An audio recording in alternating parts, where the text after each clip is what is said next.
On the Move is brought to you by Dunlop, the world's best road-holding tyre.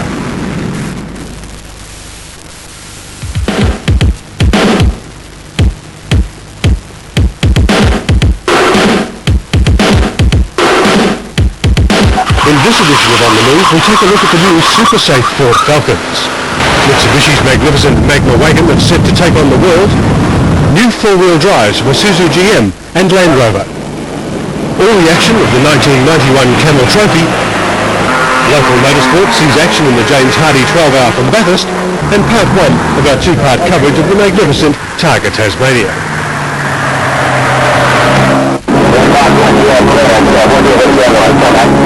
You might think tires are pretty boring, but if you had to land a Harrier jet on an aircraft carrier 338 meters long, you might think differently about the tires you wear. You wonder then why the U.S. Navy choose to fit Dunlop tires to their Harrier jets.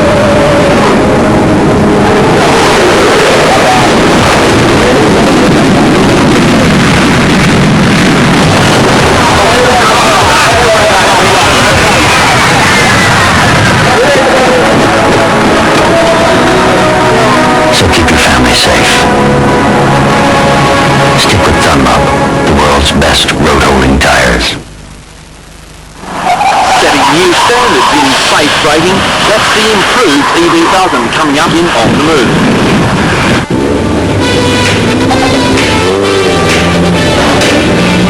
Targa Tasmania has been billed as the greatest auto extravaganza ever staged in Australia. We're expecting to be windy, which is why we're changing our maps the other way up, so it can't blow out, the rain can't blow in. The collection of classic and vintage cars, of rare and collectible sports and performance models, and the latest high-tech entries from Europe and Japan was enough to bring a tear to the eye of any motoring enthusiast. Looking forward to it, but it's a great responsibility in Car 1 in such a fantastic event. We feel very honoured, and we just hope our little baby starts when we press the button and the flag drops and we sail out of Launceston. Months of preparation have gone into each and every vehicle, although even on the starting line there were those who had their doubts.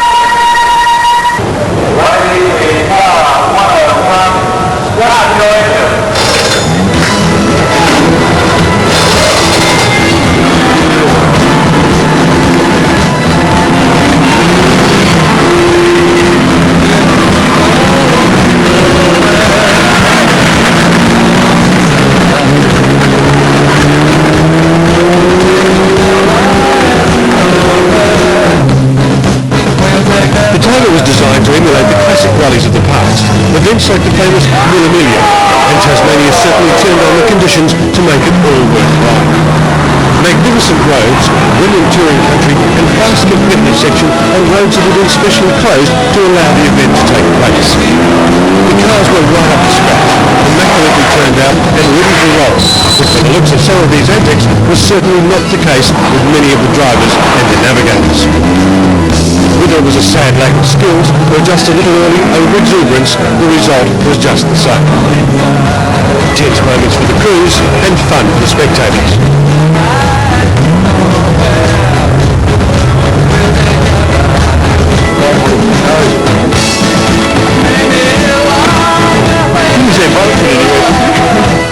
As with any event that pits man and machine against the clock, there are bound to be mishaps, and for some it was to be an expensive exercise. We got control, boys! So here we go! We got a control! Pull it out, pull it out! For us though, the sport of competition became secondary to the fun and enjoyment of touring in grand style.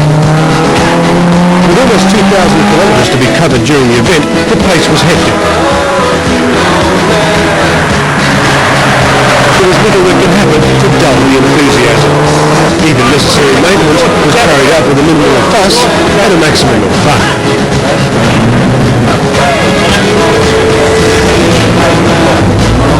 Back on the road, it was more of the same, a combination of classic cars and classic scenery. And while some of the older cars may have been having their problems certainly weren't restricted to old cars, as the owner of this Jaguar was to discover. And when the rain came down, as it inevitably did in Tasmania, it became painfully obvious why old cars are best enjoyed in fine weather.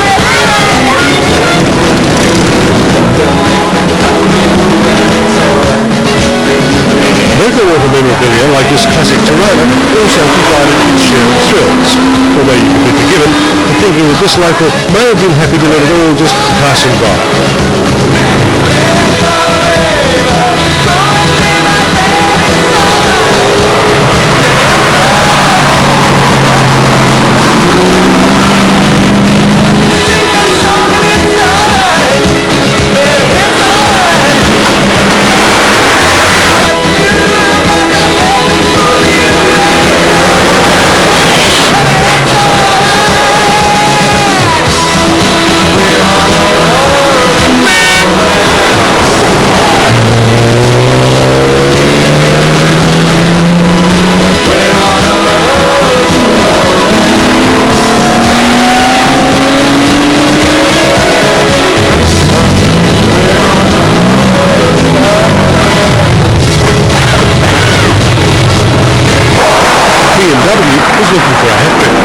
This car was second outright and a class winner at the James Hardy 12-hour at Bathurst only a week earlier. And while the cost of competing may have seemed high to some, the owner of this F40 Ferrari, the most expensive Ferrari ever built, must certainly have been wondering what he'd done to deserve this.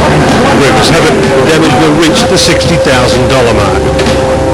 And on that sombre note, we'll leave Tiger Tasmania until next edition, when we'll return for part 2. And don't forget, a full documentary video of Tiger Tasmania in its entirety is available from Southern Cross Television in Launceston.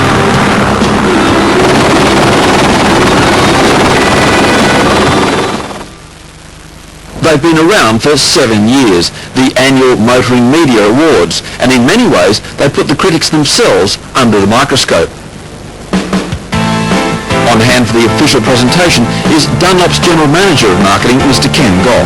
We're delighted to say that it is an opportunity for us to recognise the efforts and achievements of the automotive media. It's an occasion when many of the writers who are mostly only known to their audience by their stories get to voice their ideas. The voting was very close, but I'm pleased to announce the winner is Angus McKenzie.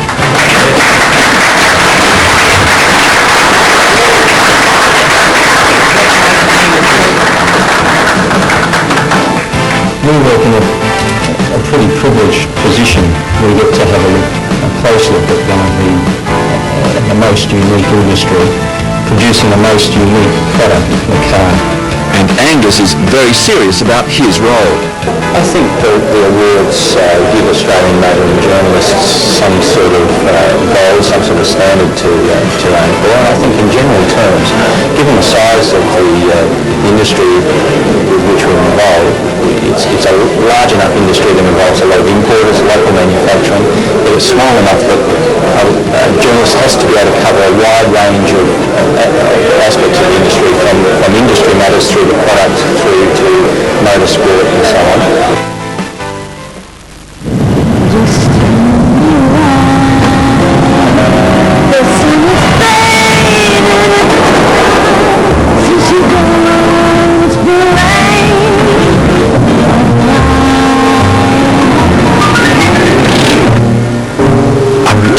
Stylish performance. The new Mazda 626 hatch. Dynamic design plus V6 power.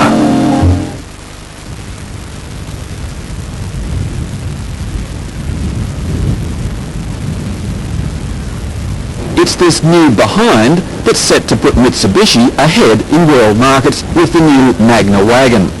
A single model manufacturer, Mitsubishi has everything riding on the Magna. If its record to date is any indication, the car that's dominated Australia's medium market is now poised for a successful global attack. It plans to send 6,000 wagons offshore starting September. The message is clear. Export to survive, and vital to survival is quality. The total investment's up to $36 million, but the focus is on paint finish. This $16 million project upgrades Mitsubishi's corrosion protection capability to meet the demands of export markets, which have more aggressive environments than Australia. All vehicles manufactured at the Tonsley Park plant pass through this facility, so the benefit of superior corrosion protection is available to Australian and overseas customers. The process is quite complex and goes through many stages, all monitored and controlled by computers. The heart of it all is the powerful PLC, or Programmable Logic Controller, which controls all automatic sequences, the ovens, conveyors, and paint application equipment. It continually provides information to technical personnel on operating conditions, as well as providing alarms for abnormal conditions. The system starts with a hot water dip to soften oils on the car body and remove any large debris. The body is then sprayed with a hot alkali cleaner and then dipped to remove oil and grease, particularly from inner channels and box sections. Several rinse stages follow, using softened water to remove residual oils. The body is then dipped in a conditioning bath containing titanium salts to prepare it for the main phosphate stage. Here, the body is dipped in a tank containing 130,000 litres of zinc manganese phosphate solution to coat all bare steel and zinc-coated steel panel. Phosphating is essential for good paint adhesion and also provides the basis for corrosion protection, particularly against rust creep under paint films. The body is then spray and dip rinsed with softened water to remove excess phosphate chemicals. A chromate passivation stage is again a full dip, which effectively seals the phosphate coating. The process and chemicals are continually monitored by laboratory technicians. The body goes through a series of dip and spray rinses using deionized water, which gets progressively purer as the process proceeds. The final stage being fresh deionized water. The phosphate process completed, the body is drained and transferred to the EPD, or electrocoat dip system. Here, the first coat of paint is applied by electrophoretic means. The main dip tank is 29 meters long and contains about 200,000 liters of waterborne epoxy paint. The car is lowered into the tank and the paint is deposited on all exterior and interior surfaces. The applied voltage rises from approximately 220 at entry to 360 at the exit end. The process is similar in principle to zinc or chrome plating. During the process, paint builds up to approximately 25 microns film thickness, firstly on the outermost surfaces of the body. As the paint film thickness in a given area increases, the electrical resistance of the paint film increases, forcing the deposition to occur in more remote areas of the body, wherever bare metal still exists. Eventually, a paint film of uniform thickness and very high adhesion coats both sides of every piece of steel in the body. The body then undergoes a series of dip and spray rinses which remove any paint not electrically deposited and return it to the paint system. The EPD bath is totally circulated 4 times every hour, 24 hours a day, through a complex filter system. The body is now transferred to an underbody carrier and enters the EPD oven, where the paint is cured to form a strong continuous coating which produces extremely high resistance to rust formation. The oven is 100 meters long and uses radiant and convection heating to cure the electrocoat at 180 degrees Celsius for 20 minutes. All fumes from the oven are incinerated to prevent atmospheric contamination. This really is the bottom line of quality, not simply because of durability and corrosion proofing, but because it's the showcase of the Australian machine to the world. The improvements that have been put in place here on the new Mitsubishi line ensure the paintwork has a whole new luster. It's a luster that's going not only to our domestic market, but also to the world. The new wide-bodied wagon looks great. An inch more leg and headroom, it has style, finesse and finish, with nice touches like integrated spoiler brake light and cargo tie-downs. They've done the sums, they've learnt their lessons well and gone to great pains to educate the motoring media. It's been a good get out of the classroom. You want to know what it feels like to drive this new wagon? Well, bearing in mind that it is designed for the US market, it's very smooth, and it needs to be. It's also known for being very quiet, and it's quieter than the Magna has been previously. The really interesting part about the export market for this car is that here in Adelaide is the only place in the world where the wagon will be built for Mitsubishi. Pricing starts at $24.5. My pick of the crop, the 2.6-litre MPI SE Auto, is $27,256. The Verada V6, only in auto, at $32,000, relatively lacks punch, while all are a tad heavy on fuel for their size. The 2.64, it runs at 11.5 litres to 100 kilometres, that's 24 miles per gallon in old money. The Verada V6, 12 litres per 100, 23.5 miles per gallon. But most significantly of all, this new Magna offers more of what people really want wagons for. Without forgoing style, that's ride and comfort. With the Magna wagon, there's a big boost in practicality for family motoring, business or holidays, here or overseas. With petrol prices being such as they are, it's not surprising that General Motors chose to tell people that economy is the package with the new Commodores. In fact, with the new Commodores, they've told people that a big car for a big country is still available to them with a good sense of cost and price effectiveness. In fact, they chose to launch the LX sedans to the press by putting them through a performance economy test. That's a test that meant they couldn't dawdle along getting extreme figures. They had to meet preset average speeds, and the results were quite surprising.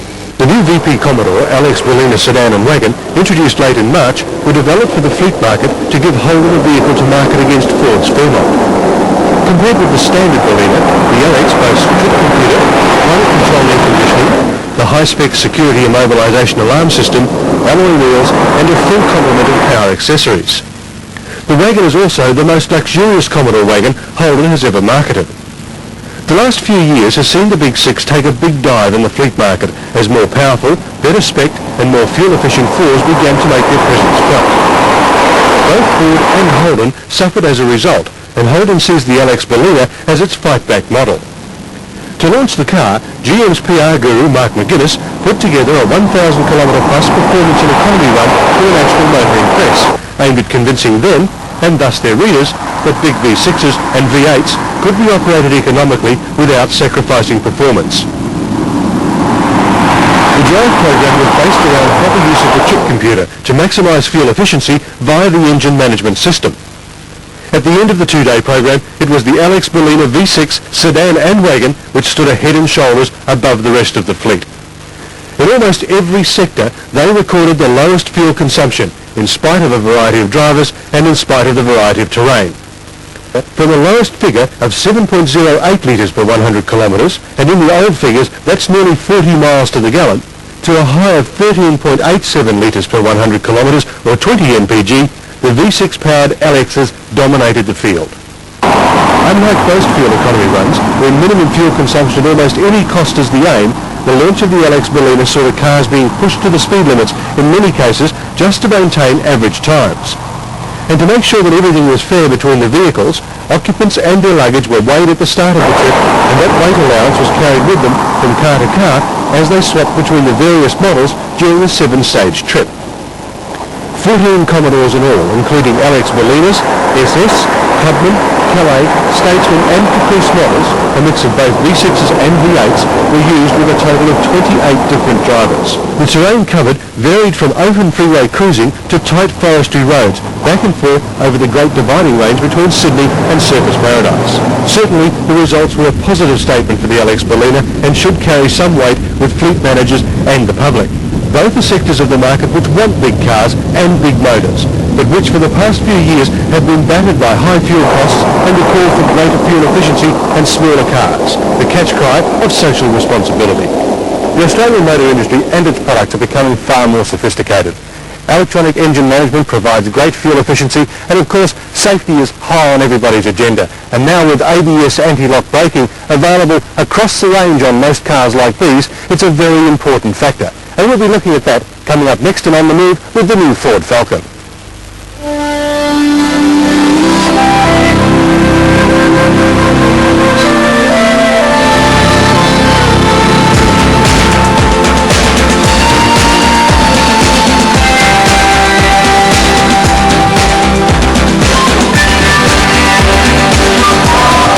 When it comes to complete car servicing, some don't give a hoot. We do. We do more.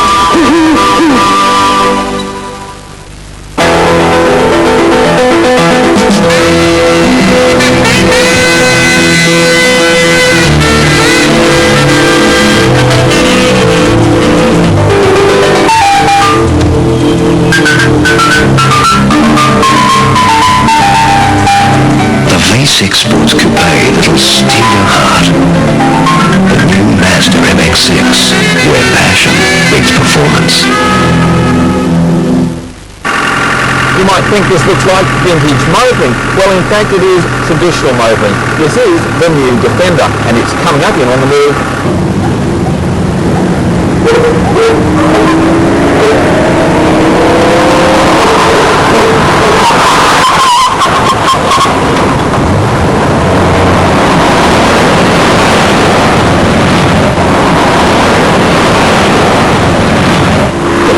The challenge is on to stick to the road in a bid to power its way back to the top in total sales with this new EB2 Falcon.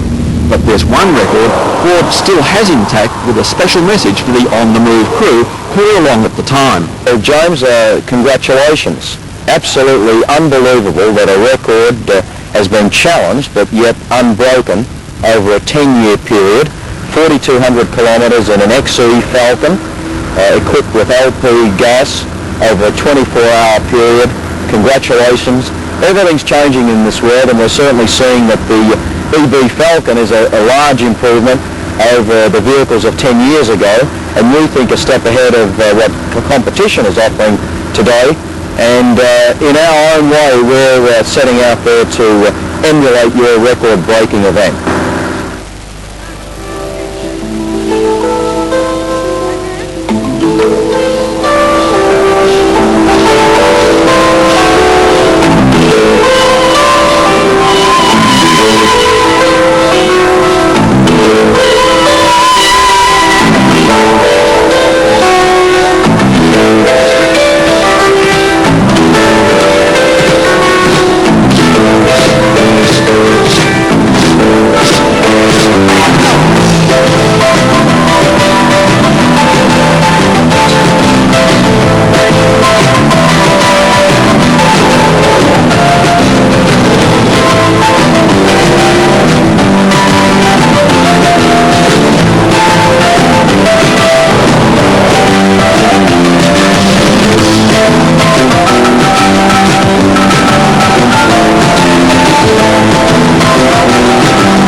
ultimate challenge, pitting the frailties of man and machine against the clock, a grueling fight against the elements and changes of a given 24-hour period of Victorian winter.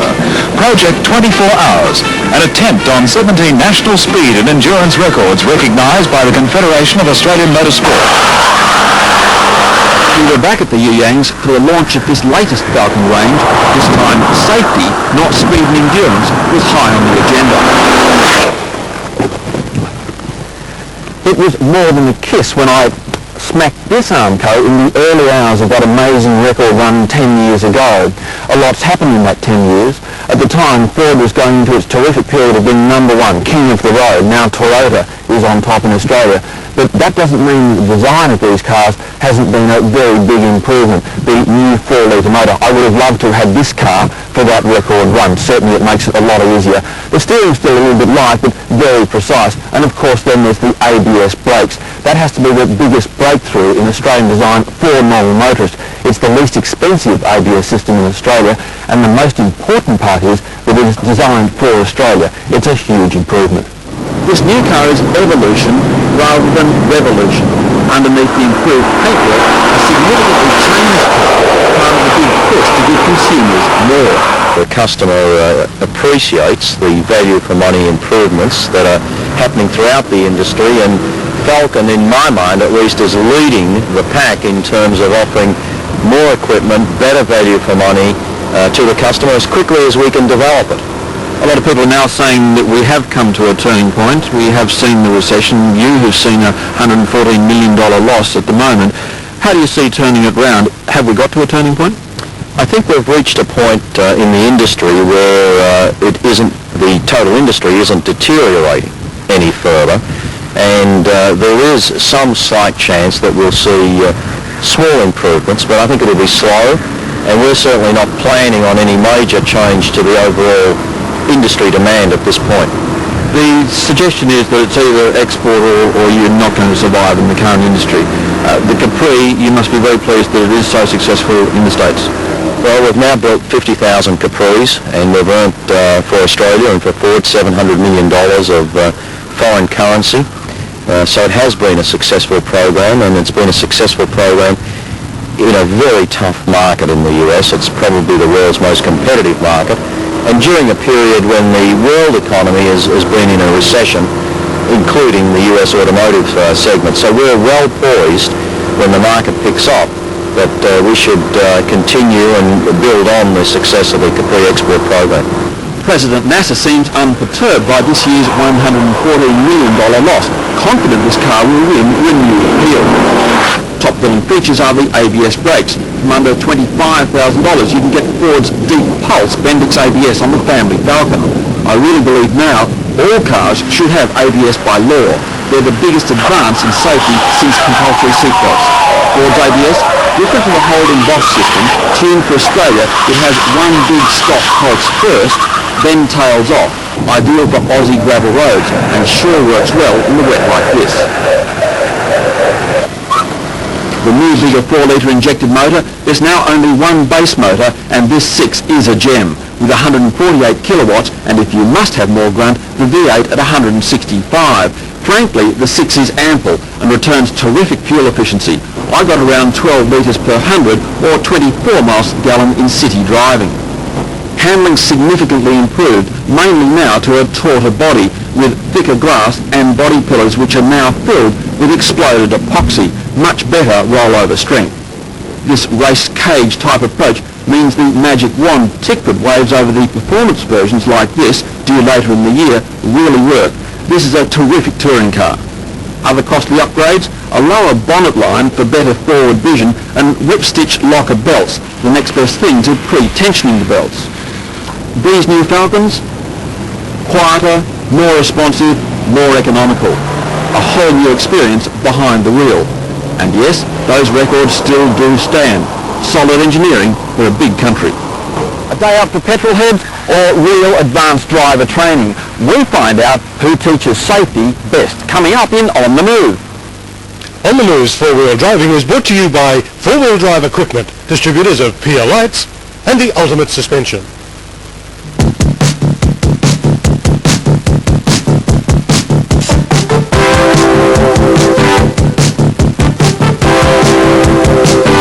With over 1992 Jackaroo was all new, the Isuzu GM engineering team has become a little old hat. They've been working with the product for the past 2 years and have notched up more than 80,000 test kilometres throughout the Australian outback. They even ran a prototype, disguised as a plastic Fantastic Rodeo, in last year's Australian Safari to see what would break under the extraordinary pressures of high-speed competition. Nothing did. The 1992 Jackaroo's styling is a vast improvement on its boxy predecessor and shows some influence from the American design team, which was also involved in the overall Project 960 development. Its more rounded, aerodynamic lines are much more in keeping with today's style demands, and at last Jackaroo can compete on looks with its opposition from Mitsubishi and Toyota, as well as on specification. It boasts more head, leg, shoulder and cargo space than either Nissan Patrol or Mitsubishi Pajero, and more rear seat legroom than any four-wheel drive on the market, including Toyota Land Cruiser. It's a seven-seater which provides genuine, comfortable seating for 5 full-size adults, and the 2 children's seat in the rear are Australian designed with integral seat belts and a simple one-latch removal system. But the new model changes are much more than just skin deep. Jackaroo for 92 has an all-new body style, brand new engines and completely redeveloped running gear.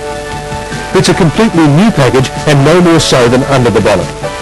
Jackaroo will be available with 2 engines, a completely new fuel-injected 3.2-litre 24-valve V6 petrol and a gutsy 4-cylinder 3.1-litre turbo intercooled diesel.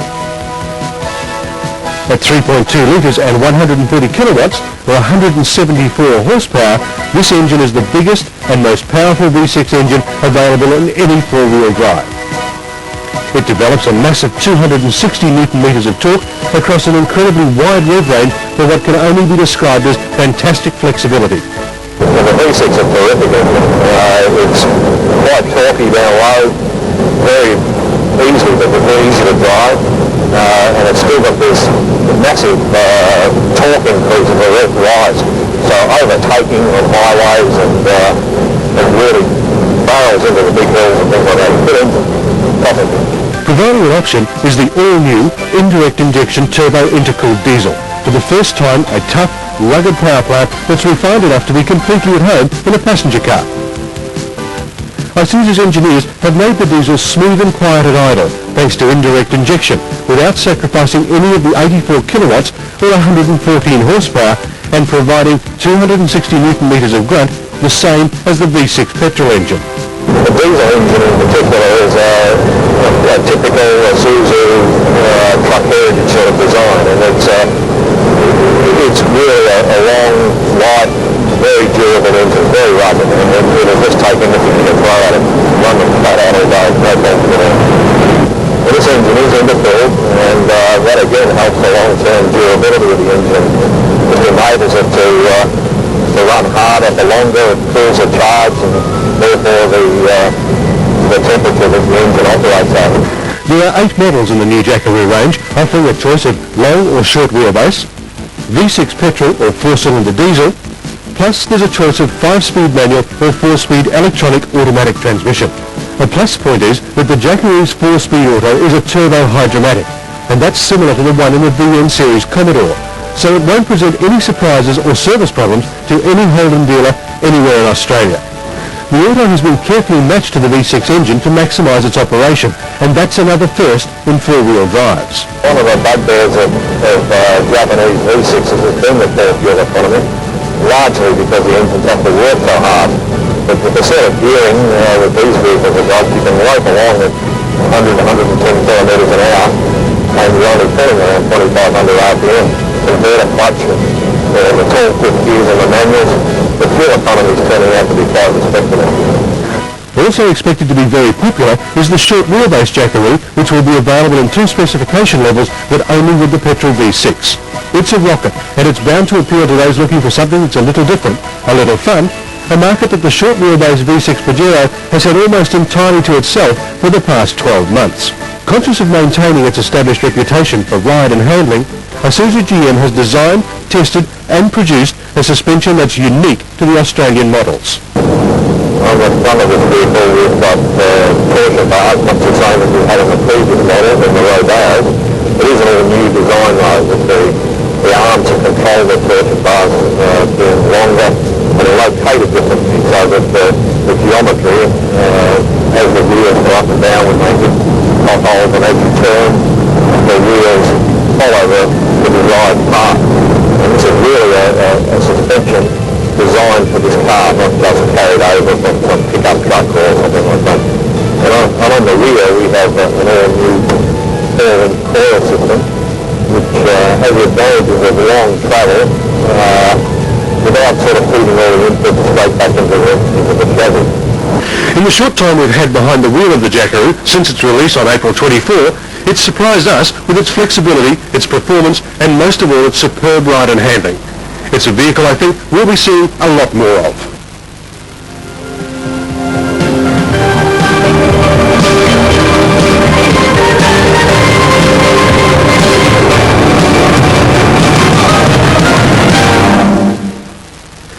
This incredible halogen ion globe is the very heart of the driving light system that's light years ahead. PIA. Every model in the innovative PIA range gives you that vital extra edge in night driving safety, whether you're just 5 minutes from home or pushing a big rig through the vast lonely outback. The superbly engineered PIA systems deliver exactly the lighting you need and the safety you demand. PIA's leadership also extends to driving style with a magnificent range of Italian-designed sportswear.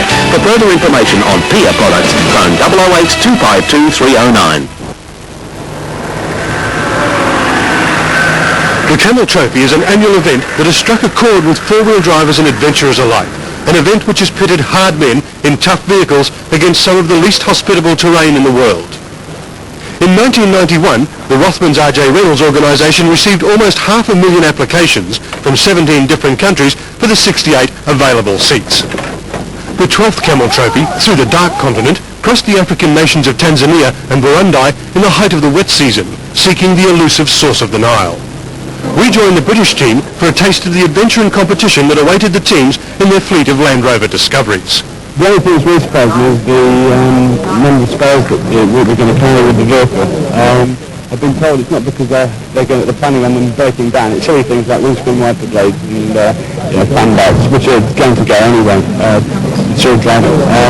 I've been told it's not because they're planning on them breaking down. It's silly things like windscreen wiper blades and fan belts, which are going to go anyway.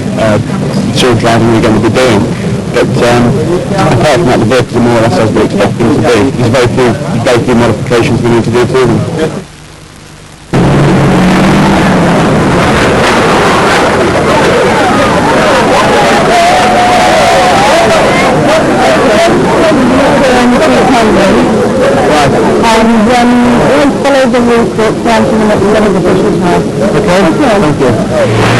The trek began in the fetid tropical humidity of Dar es Salaam and took the field through some of the most remote wilderness areas of East Africa to Bujumbura on the shores of Lake Tanganyika under the towering mountains of the moon.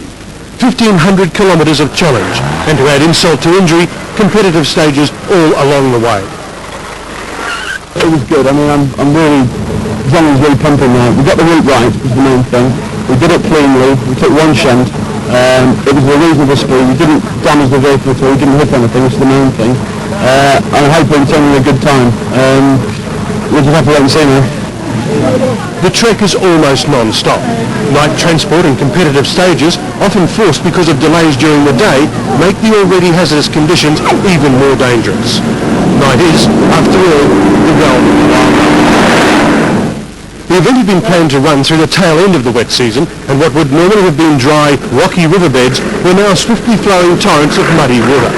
The embankments on either side, traps for the unwary. Our British adventurers had run into problems in the forest and had been forced to take time out while additional fuel was flown into them by the organisers. The strain was beginning to tell. Well, it's just a thing. We just had to do it. The morale of the lads in there was getting down.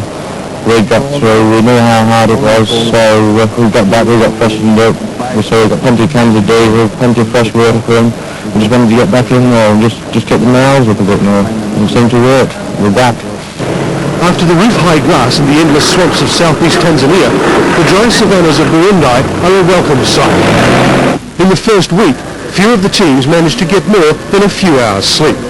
The endless winching and digging took its toll, and the need to beat the other teams in the special stages was forgotten as language barriers were overcome and camaraderie replaced competitiveness as everyone pulled together to make sure that the convoy got through. Now the end was in sight, spirits were on the rise, teams even able to shake off the gloom that had settled when a supply helicopter had crashed, killing its crew en route to the convoy. Still, there were repairs to be made and maintenance to be carried out, but this was all part of the Camel Trophy. The damage was done back in the forest, not much out here. We just sucking the fence towards the roof. We've had to run with stitched up and slipped tyres, we're just putting tubes in. The home stretch, we should be able to make it, I think. One of the few lay-days of the trip afforded the teams the opportunity of a relaxed hot meal and a chance to repack the Discoveries for the final legs. I think on the last Camel Trophy there's been a disadvantage, simply because there's been some pretty big deep ruts and pretty bad mud holes there.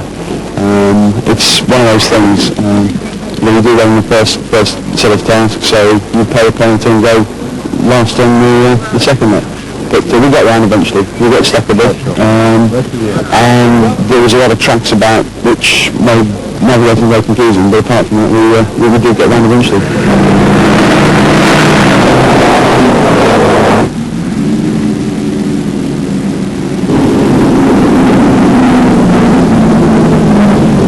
Once selected, the teams trained together for almost 12 months before the event, and not the least important is the training they receive in navigation skills. And crew fitness too is an important factor. Many of the competitive sections requiring fleet-footed action from crew members above and beyond the call of duty. But it's all good fun, an adventure to tell your grandchildren about, a unique experience, and an opportunity to put 21st century man and machine against nature's challenges, as old as the world itself.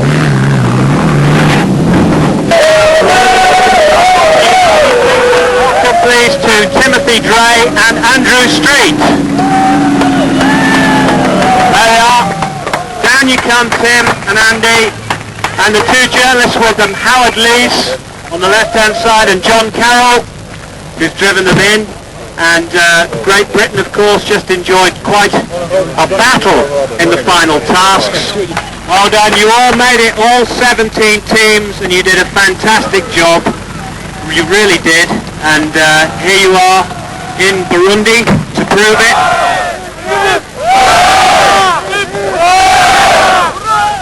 Thank you very much. When you take your four-wheel drive off the beaten track, you need a whole lot more than the compromised suspension system so many manufacturers build into their vehicles. You need the Ultimate. The Ultimate suspension system is designed in Australia by Australians specifically for our conditions. Whatever type of four-wheel drive you own, there's an Ultimate suspension individually engineered to suit. Just phone 008-252-309 for the name of your distributor. When it comes to suspension, go for the Ultimate.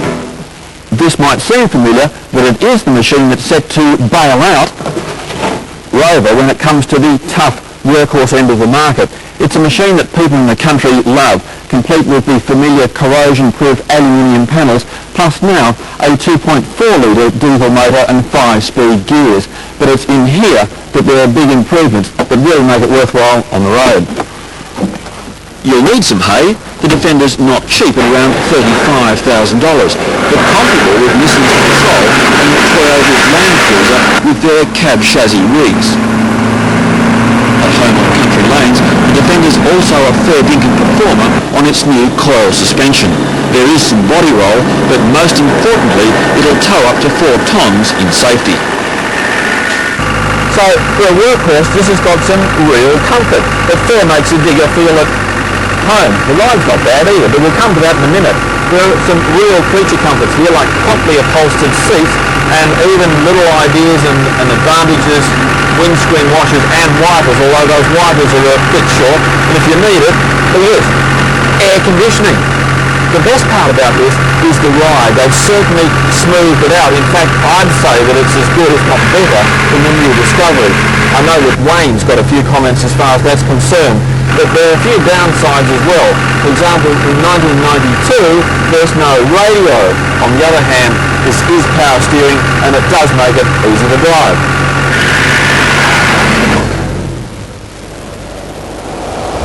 A recent road safety and accident analysis released by Monash University's Accident Research Centre has nominated Range Rover as being one of the highest risk large passenger vehicles for passenger injury or death. We recently put a Landrover Discovery, whose suspension and ride is almost identical to base model and early Range Rover, through a series of ride and handling tests. One of the things I've always been critical of, both with Range Rover and now with the new Land Rover Discovery, is their sloppy ride. I'm not saying they don't handle, they handle superbly, but the ride is very, very loose, floppy, wallowy. In fact, it's very disconcerting, particularly to people who are not used to it. What we're doing here with Bush Driver Magazine is setting up a test. The white vehicle has a suspension modification kit. The green vehicle is completely stock standard, just as you'd buy it off the showroom floor. What we're doing now is putting them through a Slalom test just to show up the differences in that ride and handling. We started the test by running the two vehicles through a set of witches' hats, set at 24 metres apart, about the norm for driving school slalom instruction. Taking the green standard vehicle first, we ran it through at 60 kilometres an hour. It exhibited a marked amount of body roll and tyre squeal, and from a driving point of view, comfort was marginal. By comparison, the suspension kit-equipped White Discovery sat flat and negotiated the course with little, if any, tyre squeal. At 80 kilometres an hour, the White Discovery again handled impeccably and was very comfortable. There was certainly no being thrown about. The suspension changes we'd made took it to about the same specification level as the $90,000 Range Rover Vogue. On the other hand, in the Green Discovery, it was a fight to stay upright as the body sway developed a pendulum movement which got worse with each change of direction. At 70 kilometres an hour, it was almost unmanageable and I was unable to make the final turn. We tried the same tactics on a set radius corner, first making the runs at 60 kilometres an hour and then again at 80. The result was the same. The modified White Discovery was way ahead of the standard model, which began to show severe oversteer as the outside front wheel tucked under, allowing a sudden weight transfer at the rear to pull the back end around. Our modifications involved only the suspension, with new shocks, re-rated coils, the addition of airbags at the rear, and good solid anti-sway bars. In all other respects, the vehicles were identical, including the standard wheels and tyres. Every picture tells a story. On the Move's four-wheel driving was brought to you by Four Wheel Drive Equipment, distributors of Pia Lights and the Ultimate Suspension. When it comes to road holding, in any conditions, wet or dry, nothing equals Dunlop. And when Dunlop says road holding, Dunlop means road holding.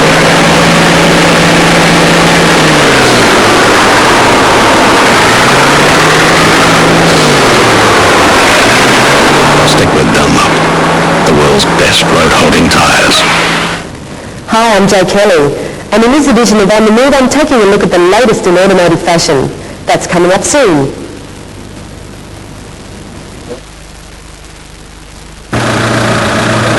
Today's cars are simply not the clunkers of the past. It's not good enough to just whip out the points and plugs, give it a home tune-up, and hope to keep it running at peak efficiency. With multiple cams, electronic fuel injection, brakeless ignitions, 4 valves per cylinder, engine management systems and on ad infinitum, you almost need to be a technician, not a mechanic, just to look under the bonnet. To keep your current car in tip-top condition, you do need professional, qualified service. And that's where people like UltraTune come in. With a national network of clean, efficient workshops, skilled mechanics who are constantly updated and trained to keep abreast of today's fast-moving technology, and the latest in analysis and tune-up equipment, UltraTune is at the leading edge of high-tech vehicle maintenance and service. Keeping the engine at peak performance means lower crucial exhaust emissions, better fuel economy, and longer life for that expensive catalytic exhaust system. And if your engine's running at peak efficiency, not only are you looking after your exhaust, your investment, and your pocket, you're also looking after our environment. We'll be back soon with more news and action in On the Move.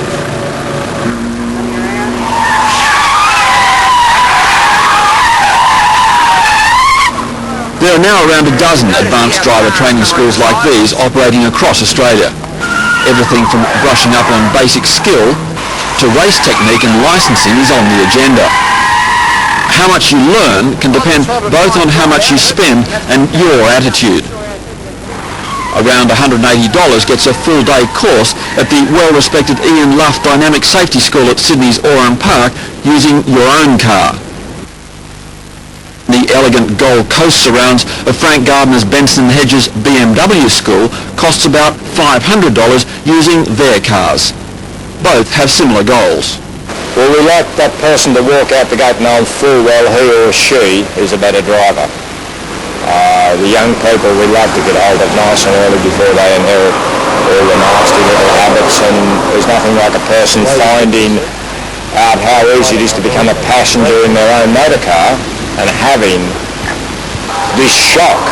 And it always is a shock to a system to find how easy it is for a car to get out of control. We do it under controlled conditions. It's a first. It's people having the opportunity to experience all the firsts that take place in motor cars, and that in itself sets a standard and it's an awareness that people would never have unless they come to centres like we have.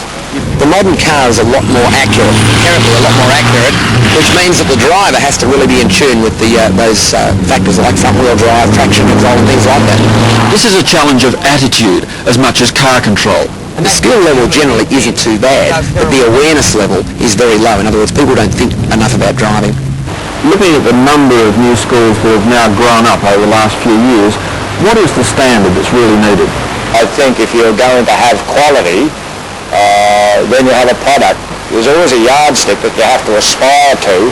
You don't want to bring things down to the lowest common denominator, and we are keeping a standard. Most schools now agree the leading hand technique is the best for controlling modern steering and handling technology. Why is this wrong? I mean, I feel that I can get the balance of the car here, but you don't like this technique, do you? Well, for the average man in Australia, the biggest problem is simply that it destroys the intake of information. All right, so what should I be doing instead of this? Okay, well, we want to develop a technique for the driver that allows him to be squaring the car as much as possible. Is it worth the money? You only have to avoid one serious prang on the road, and a course like this has paid for itself. So, unquestionably, yes. But let's hear what the students think. Well, I've done the first course, and I just found that I need a lot more practicing techniques of better car driving. I want to be a good driver. Well, I thought I'd like to be a good driver rather than just an average driver.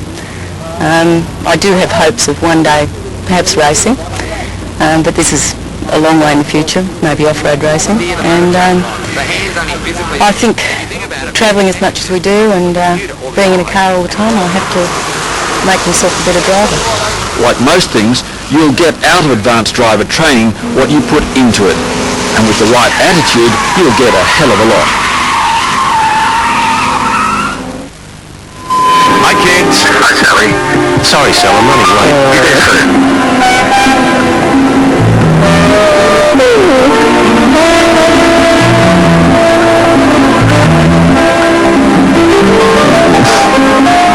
It's everything you've waited for. The new Mazda 626. Stylish by design, elegant by nature.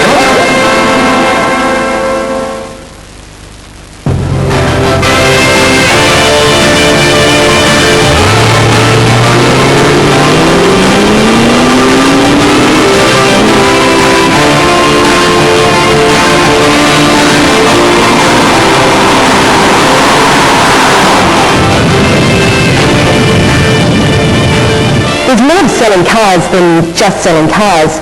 Today it's important to create awareness of your product in a manner which emphasises your involvement in the community that makes your business. And Toyota is one company that's grasped the bull by the horns. As official sponsor of the Australian Olympic team, the company has created a range of fashion clothing and accessories which allow its customers and the public in general to show their support.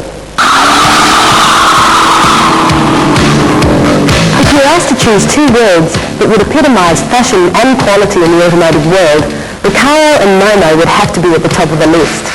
From Germany, Recaro is recognised as the worldwide leader in concept, design and manufacture of high-tech, high-fashion seats.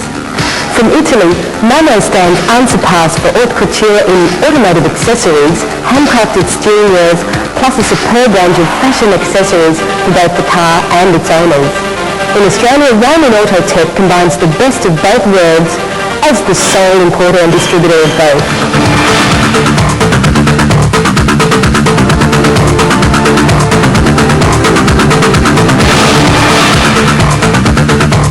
It's at this time of the year that many of us turn our thoughts to snow and skiing. And with the Winter Olympics still fresh in our minds, the name on everyone's lips is Korea.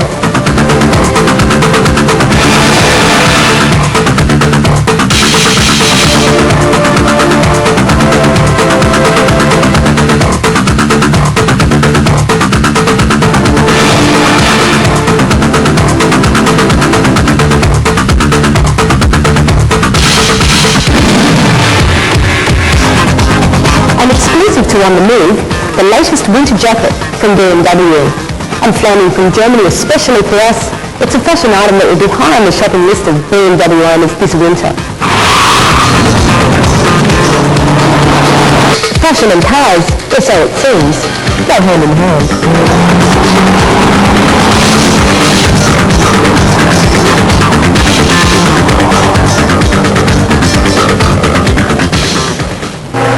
Production cars return to the mountain at Bathurst, and this year it's a race of tyres and fuel, economy and technology in showroom production cars. Almost ready.